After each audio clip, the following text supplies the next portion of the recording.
Yes, ni Family Vibes nge DJ Mubera uko mubireba turi muri Lycée de Kigali ahangaha ni mu Rugunga mu kigo cy'amashuri cya Lycée de Kigali aho twaje gukurikirana gahunda z'abanyeshuri ibintu bijyanye n'impano ni Young Life Rwanda aho abana baba bagaragaza impano zabo hanyuma nabo bakaza basapotinga mu mpano abana baba bafite zitandukanye. Turaza kubereka impano zirimo zitandukanye, harimo ababyinnyi, harimo abaririmbyi, harimo ama comedians ndetse harimo n'abakora traditional. Ibyo byose turaza kuba tugenda tubibagezaho. Reka dukurikirane ikirero uko gikomeza kugenda. Turaza no kuganira n'ababiteguye kugira ngo baduhe incamake y'ibi bintu, ni ibintu biteguye gute, iki gikorwa kigamije iki, ni ibintu tuze kumenya n'igihe cyatangiriye ndetse naho kimaze kugera uyu munsi. Ni mukanya turakomeza tugenda tubakurikirana ibi birori. Ikiganiro ni Family Vibes, nge mukiri kumwe DJ Mubera.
Yes, ngira ngo murabona ko duhagararanye n'umuntu umwe mu bateguye iki gikorwa agiye gutangira atwibwira atubwire n'iki gikorwa ni igikorwa kigamije iki. Yes, Bogara amakuru yawe. Ni sawa. Amazina yawe bakwitana? Bagita Mutabazi David. Yes, David tugusanze aha nawe uri umwe mu bantu bateguye iki gikorwa. Iki gikorwa cyitwa gute? Iki gikorwa kigamije iki?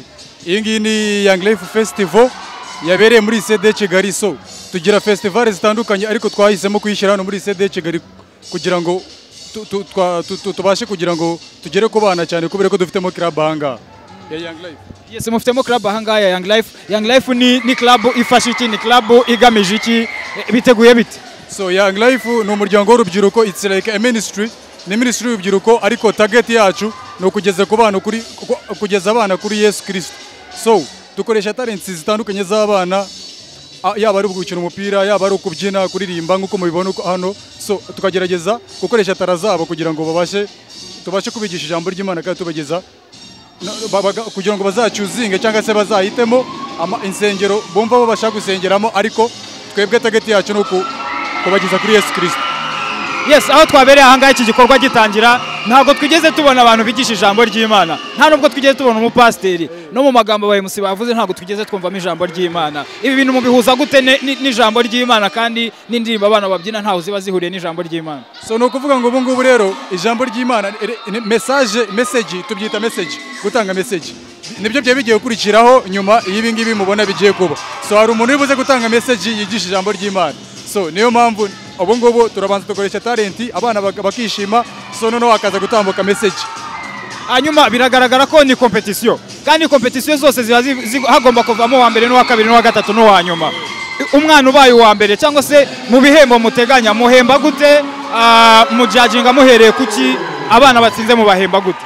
No kuvuga ngo ko habari stage zitandukanye, uwabaye uwa mbere arahembwa, aba performance nabo ba performance baje kuri stage no bakabona ama certificates. Ariko urumva no kuvuga ngo muri competition amu wa mbere no wa nyuma, ariko uwa mbere arahembwa ariko tugatanga n'ama certificates ku bantu ba performance. Yes, ukomeje ku bintu by'ibihembo koko nanjye nicyo kintu nashaka kubazaho. Ibihembo biba bihagaze gute? Uwa mbere ahembwa niba ari amafaranga ahembwa amafaranga angana iki? Niba ari ibihembo ahabwa ibihe bihembo? No kuvuga ngo niba uwa mbere atsinze hari ishimwe riba ryagenwe, hari ama envelope ari buze gutangwa. Ntago nasuggesting ngo naya kuko ngiye ntago mba ndi mu bashyize muri za envelope, hari abari buze gutanga ibihembo. Uvuga ngo ibihembo nyiruguhembwa ni uza gusa kureba icyo yaba yahembwe bitewe n'ukuntu ya performance. No kuvuga ngo ibihembo namwe muba mwateguye iki gikorwa ntago muba muzi ibihembo birimo, nyiruguhembwa niho umenye ikirimo. No kuvuga ngo twebwe no kuvuga ngo iyo ari nka groupe ari gihe usanga bitewe na groupe ukuntu ya performance cyangwa se no kuruba compese, ari gihe usanga byibuze groupe imwe y'abantu batatu bafite nk'amafaranga nk'ibihumbi nka 20, ugasanga niba ari groupe y'umuntu umwe afite ibihumbi 10, ugasanga ari like bigiye bitandukanye ko arije urabona hano ba compese ari abantu akajya kuri stage umwe cyangwa se ugasanga ni groupe. Iyo ari groupe ntago henga groupe nk'umuntu umwe, vana ari umuntu umwe yabaye wa mbere mu bantu 10 aragira ate arabona igihembo nk'umuntu umwe. Niba ari groupe irabona igihembo nka groupe, no bawusha gusa groupe imwe kwenda kuri dance moderne ari groupe yabonye 20 y'abantu batatu cyangwa babiri, ariko niba ari dance moderne y'umuntu umwe ashobora gusanga yabonye 10-15 biterwa. Yes, ngira ngo niba tubyumva neza ntago tuzi niba irushanwa ryanyu rifite rigendeye ku mategeko y'amarushanwa dusanzwe tubona nko mu muziki cyangwa no mu bindi.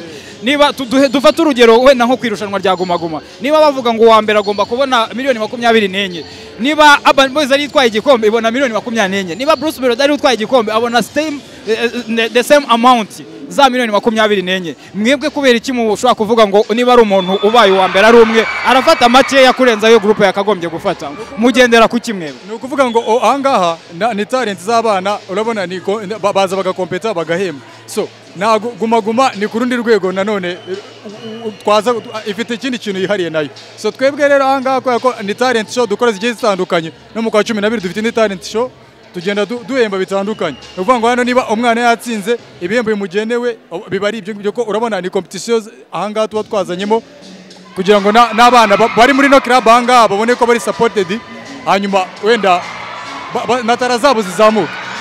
Hanyuma twihuse, Young Life Rwanda imaze igihe kingana iki, ikorera hehe, ikora gute? Young Life Rwanda yatangiye mu 2009, ikorera Kacyiru ku Gishitingi, ahangaha arakorombiera hano ku Gishitingi ni ikorera mu ka etage gahari ni ikorera. So yatangiye 2009 nibwo yatangiye. ikigo cya mbere cya segonderi yatangiriyemo ni lycée de Kigali ahangaha turi aka kanya, igenda ifata mu makaritsiye atandukanye no mu bindi bigo by'amasegonderi bitandukanye. Yes, kuva mwatangira kugeza uyu munsi muhagarutse navuga nko kwisoko cyangwa se kwivuka aho mwatangiriye, murabona mumaze kugera he Young Life Rwanda imaze kwiyubaka mu buryo bunganiye?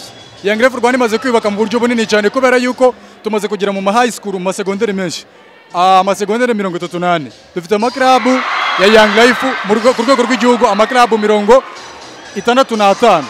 ni ukuvuga ngo ku rwego rw'igihugu imaze kugera ahantu henshi kandi imaze kugera ku bikorwa bitandukanye.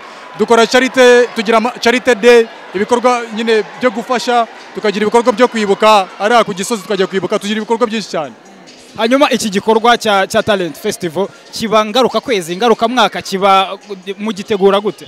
Ni ukuvuga ngo ubu ngubu twagiteguye muri CD Kigali, ariko dufite noneho igikorwa ngaruka mwaka cya festival kiba buri mwaka, buri gihe buri mwaka kibera hanze, ari kuri aho Young Life ikorera, ari aho ikorera Kacyiru. Noneho icyo ni igikorwa ngaruka mwaka kiba buri mu kwa 12 kwa 12. Ni ukuvuga ngo iyi ngiyi ni talent show twateguye muri segonderi kuko ari suggestion z'abana, nyine abana barabisabye, turabitegura birakorwa. Yes, David, reka tugushimire. Urakoze cyane nawe. Meza. Bakwita ndeho? Iradukunda Chelsea. Inde? Iradukunda Chelsea. Chelsea, twabonye ufite abafana benshi nk'abikipe ya Chelsea koko. Nibyo. Yes, turabona watsinze, we wa performance muki? Na performance muri R&B. Muri R&B ni we wabaye wa mbere mu kuririmba muri R&B. Baguha amafaranga nawe? Bayamaye. Baguha envelope irimo amafaranga angahe? Irimo 10,000. 10,000? Usugiye kubikoresha iki? Sinari nabitekerezaho neza. Ntabwo uratekereza ikintu ugiye gukoresha amafaranga baguhaye? Hanyuma urateganya iki kugira ngo impano yawe ukomeze kuyikuza yo kuririmba? Nyine igihe cyose mbashije kubona opportunity nyine yo kurikoresha nzajya nyikoresha. Iyo uvuze opportunity ubushatse kuvuga iki? Ubushatse kuvuga amahirwe nyine aho wakoresha impano yawe. Impano yo kuririmba ni impano ushobora kudevelopa ukajya muri studio ugakora indirimbo zawe. Urateganya kuzaba umuhanzikazi? Tukwitege mu minsi iri imbere nk'umuhanzikazi nyarwanda? Sinabimenya neza.